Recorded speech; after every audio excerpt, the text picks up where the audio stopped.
அனைவருக்கும் வணக்கம். ஆண்டாள் திருவடிகளே சரணம். ஆண்டாள் தமிழை ஆண்டாள். ஏன்? வடக்கே மதுராப்பட்டினத்தில் கோபியர்கள் கண்ணன் மீது தீராத காதல் பக்தி கொண்டு பாடி ஆடி மகிழ்ந்தனர்.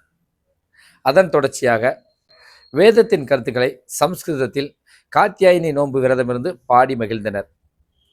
இக்கதைகளை சிறுவயது முதலே பெரியாழ்வாரால் கேட்டு வளர்ந்து கண்ணன் மீது தீராத பக்தி கொண்டு அதன் வெளிப்பாடாக நம்மை போன்ற பக்தர்கள் அதன் அனுபவத்தை உணர தமிழில் பாடி கொடுத்த அந்த பாடல்கள்தான் திருப்பாவை 30. அதான் ஆண்டாள் தாமோதரனை மட்டுமல்ல தமிழையும் ஆண்டாள். அவ்வளவு இனிமையாக ஒவ்வொரு பாடல்களும் இருக்கும்.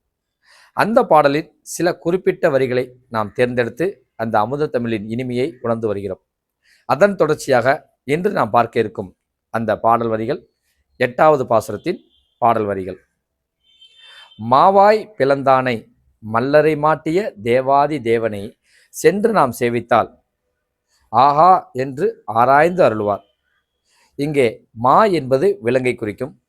கண்ணன் சிறு குழந்தையாக இருக்கும் பொழுது கேசி என்னும் குதிரை வடிவில் வந்த அசுரனை வாயை பிளந்து அளித்தார். அதான் மாவாய் பிளந்தானை. மல்லரை மாட்டிய என்பது முஷ்டிகன் சாமுரன் என்று 2 அரக்கர்கள் இருந்தார்கள்.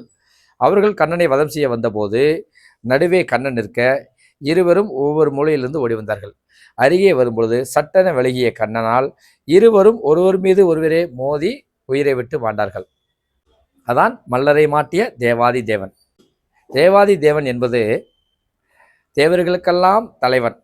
யார்? நம்மளுடைய நாராயணன்.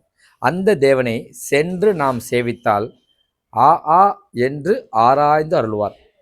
இங்கே ஆ என்பது 2 தடவை வந்துள்ளது. ஏன்? முதல் தடவை ஆ என்பது ஆ நம்மை பார்க்க பக்தர்கள் வந்துள்ளார்களா என்று மகிழ்ச்சி பொங்க வரவேற்று நமக்கு ஆசீர் வழங்குவார். 2வது ஆ என்பது அவர் சற்று தன்னைத்தானே தாழ்த்தி கொண்டு நாம் பக்தர்களை சென்று அருள்வதற்கு முன்பாக அவர்கள் நம்மை பார்க்க வந்து விட்டார்களா என்று மகிழ்ச்சி பொங்க உணர்ச்சி பொங்க நமக்கு வந்து அருள்வாராம். 2 வரிகளில் இவ்வளவு அமுத தமிழ் இருக்குது என்றால் மொத்த பாடலும் எவ்வளவு இனிமையாக இருக்கும். தொடர்ந்து அனுபவிப்போம். ஆண்டாள் திருவடிகளே சரணம்.